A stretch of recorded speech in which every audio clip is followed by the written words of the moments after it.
चीन की मनमानी अब नहीं चलेगी, क्योंकि चीन अपनी बर्बादी का हथियार खुद बना चुका है, जिसके बाद उस हथियार के साथ साथ चीन भी दफन होगा, क्योंकि अब चीन को तबाह करने की स्क्रिप्ट लिखी जा चुकी है और पूरी दुनिया चीन के खिलाफ इकट्ठा हो रही है।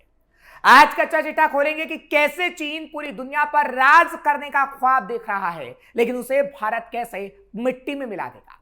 बताएंगे आपको कि कैसे भारत की रणनीति चीन को घुटनों पर ला देगी। नमस्कार, कैपिटल टीवी का खास शो का चिट्ठा देख रहे हैं आप। मैं हूं आपके साथ हर्ष भारद्वाज। चीन की सेना ने प्रशांत महासागर में एक न्यूक्लियर सबमरीन से बैलिस्टिक मिसाइल का परीक्षण किया है।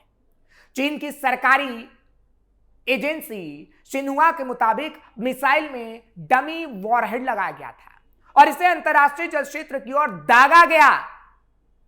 मिसाइल तय किए गए समुद्री क्षेत्र में जाकर गिरी और चीन ने इस परीक्षण को अपने वार्षिक सैन्य प्रशिक्षण का हिस्सा बताया और कहा कि इसका लक्ष्य कोई देश नहीं था, लेकिन वो जानबूझकर सभी देशों को लक्ष्य बनाने की कोशिश कर रहा था।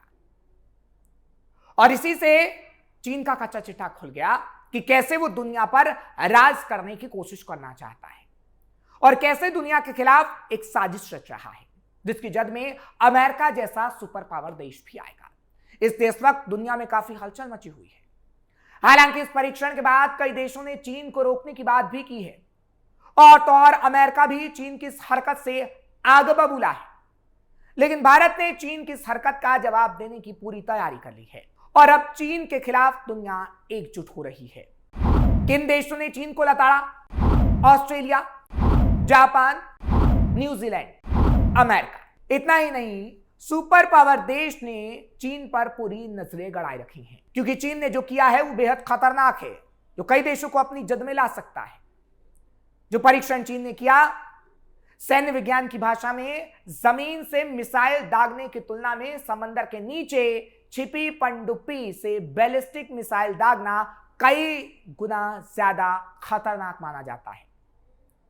सैटेलाइट जमीन पर मौजूद मिसाइल साइलों पर नजर रख सकते हैं, लेकिन गहरे समंदर में तैरती न्यूक्लियर सबमरीन का पता लगाना नामुमकिन होता है, जिससे दुनिया में तबाही आ सकती है। चीन की पनडुब्बियां चुपचाप दुश्मन देश के तट के करीब पहुंचकर मिसाइल दाग सकती है, यानी चुपचाप पानी के अंदर गए और किसी भी देश की सीमा पर जाकर मिसाइल को दाग दिया, जिससे शिकार देश को संभलने या अपनी एयर डिफेंस प्रणाली को एक्टिव करने तक का मौका नहीं मिलता। इतनी खतरनाक है। इस परीक्षण के बाद पेंटागन यानी अमेरिकी रक्षा मंत्रालय और ऑस्ट्रेलियाई रक्षा बलों में आपातकालीन बैठकें शुरू हो गई हैं। दक्षिण प्रशांत महासागर को अब तक चीन के सीधे सैन्य प्रभाव से दूर माना जाता था, लेकिन इसी टेस्ट ने यह साफ कर दिया है कि ड्रैगन अब अमेरिका के बैकयार्ड यानी पीछे हिस्से में घुसकर अपनी परमाणु ताकत की नुमाइश कर रहा है और बता रहा है कि आपसे ज्यादा पावरफुल तो हम हैं। विश्लेषकों का मानना है कि इस कदम के बाद अमेरिका, ब्रिटेन और ऑस्ट्रेलिया का सैन्य गुट ऑकस प्रशांत महासागर में अपनी परमाणु पनडुब्बियों की तैनाती को और ज्यादा आक्रामक कर रहा है, जिससे आने वाले दिनों में समंदर के भीतर एक भयानक और अंतहीन न्यूक्लियर आर्म्स रेस यानी परमाणु हथियारों की होड़ शुरू होना तय है। हालांकि भारत भी चीन की इस हरकत पर नजरें गड़ाए है और चीन के खिलाफ अपनी रणनीति अपना रहा है। जापान भारत साथ, चीन को सबक।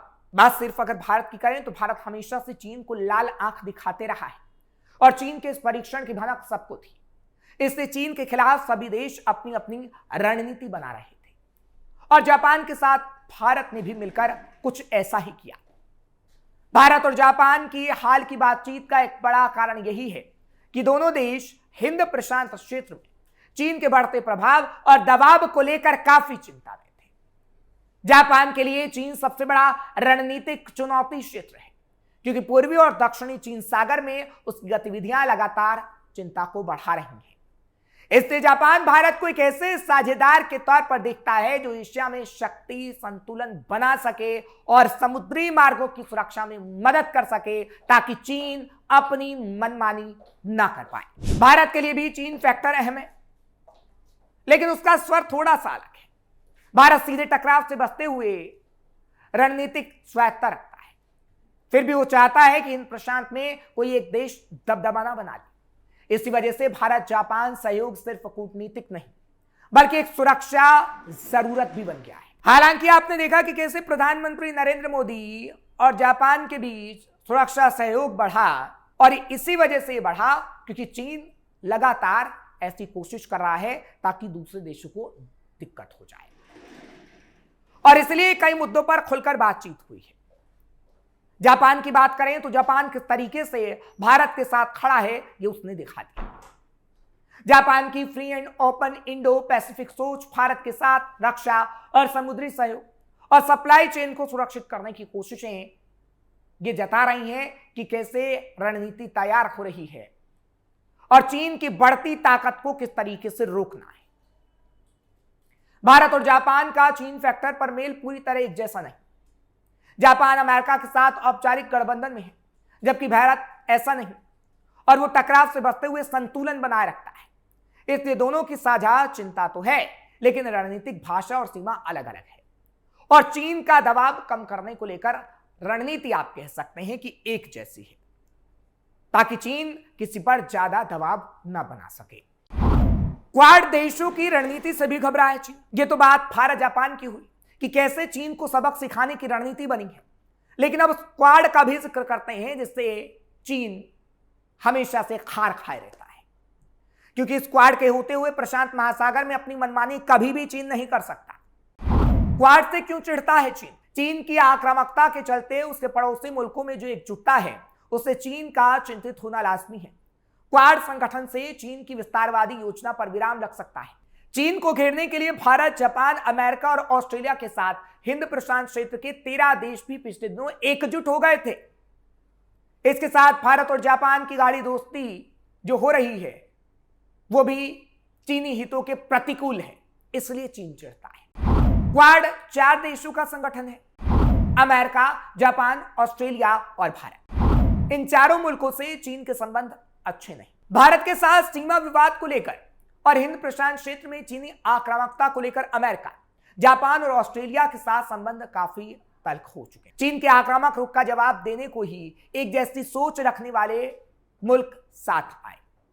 चीन ये कह चुका है कि नाटो के विस्तार ने जिस तरह से यूरोप में जंग जैसे हालात पैदा किए, उसी तरह हिंद प्रशांत क्षेत्र में क्वाड के गठन में ऐसा लगता है कि होगा और हालात खराब होंगे, लेकिन ऐसा है नहीं, क्योंकि चीन क्वाड से घबराता है। चीन कहता है कि ये उथल पुथल मचाएगा, जबकि चीन को पता है कि इन चारों मुल्कों के आगे उसकी हिंद प्रशांत क्षेत्र में एक नहीं चलेगी, इसलिए वो ऐसी बातें हमेशा से कहता रहता है। क्वाड का मतलब है क्वाड्रिलेटरल सिक्योरिटी डायलॉग। क्वाड के 4 सदस्य अमेरिका, जापान, भारत और ऑस्ट्रेलिया हैं। चीन इस ग्रुप का विरोधी रहा है। कई बार बैठक के बाद चीन कह चुका है कि क्वाड चीन हितों का विरोधी है। उसने कहा था कि यह चीन के बढ़ते प्रभाव को रोकने की साजिश है जो 4 देश मिलकर रच रहे हैं। उसने इसे बंद करने की भी गुहार लगाई थी। हालांकि अमेरिकी अधिकारियों के हवाले से कहा गया कि क्वाड एक अनौपचारिक सभा है जिसके निशाने पर कोई भी देश नहीं है। भारत, अमेरिका, जापान और ऑस्ट्रेलिया जो ये समूह बना है, ये चीन को फूटी आंख नहीं सुहाता है। उसे लगता है कि क्वाड के रूप में एशिया के भीतर नाटो जैसा समूह बना दिया गया है। चीन को यह लगता है कि अमेरिकी सैन्य रणनीति का ही हिस्सा है। चीन का दावा रहा है कि अमेरिका और पश्चिमी देशों ने जिस तर्ज पर नाटो का गठन किया, उसी तर्ज पर अमेरिका ने क्वाड का गठन कर डाला। नाटो का मकसद रूस की घेराबंदी करना था और क्वाड का मकसद चीन को रणनीतिक रूप से घेरना है, उसे कमजोर करना है। हालांकि यह संयोग है कि इन संगठन में शामिल चारों देशों ने जिस बात को उठाया है वो चिंता का विषय है और चारों देशों के विचार एक जैसे हैं। चीन में साम्यवादी शासन, क्वाड में शामिल चारों देशों में लोकतांत्रिक व्यवस्था। अमेरिका शुरू से इस बात की वकालत करता रहा है कि लोकतांत्रिक मूल्यों वाले सभी देशों को एक मंच साझा करना चाहिए। अमेरिका मूल्यों और व्यवस्था के आधार पर चीन और रूस को पूरी तरह से अलग थलग करना चाहता है। नाटो संगठन में भी एक विचारधारा और मूल्य वाले मुल्क शामिल हैं। उसी तरह क्वाड में भी एक विचारधारा वाले लोग शामिल हैं, यानी ये तमाम देश जिन 4 देश का हम जिक्र कर रहे हैं। इसलिए चीन को ये क्वाड हमेशा से खटकता रहा है। परीक्षण करके बुरी तरह फंस गया चीन। हालांकि अब ये कहा जा सकता है जो बैलिस्टिक मिसाइल से चीन ने परीक्षण किया है उसको लेकर अब चीन खुद ही फंसता हुआ नजर आ रहा है। क्योंकि भारत या जापान की करें या फिर क्वाड देशों की करें, तो तमाम देश अपनी एक रणनीति बना रहे हैं जिससे चीन को हिंद प्रशांत क्षेत्र में सबक सिखाया जा सके। और आगे आने वाले समय में एक ऐसी रणनीति जरूर बनेगी ताकि चीन को करारा जवाब भी मिले और चीन दोबारा ऐसी हिमाकत ना कर सके। फिलहाल आगे आने वाले समय में क्या होगा ये तो हम आपको जरूर बताएंगे, लेकिन इस परीक्षण से चीन खुद फंस गया है, जिसका कच्चा चिट्ठा हमने आपके सामने रख डाला है। आपको ये खबर कैसी लगी कमेंट सेक्शन में जरूर बताएं। खबर को लाइक शेयर करें, कैपिटल टीवी को सब्सक्राइब करना बिल्कुल मत भूलिएगा।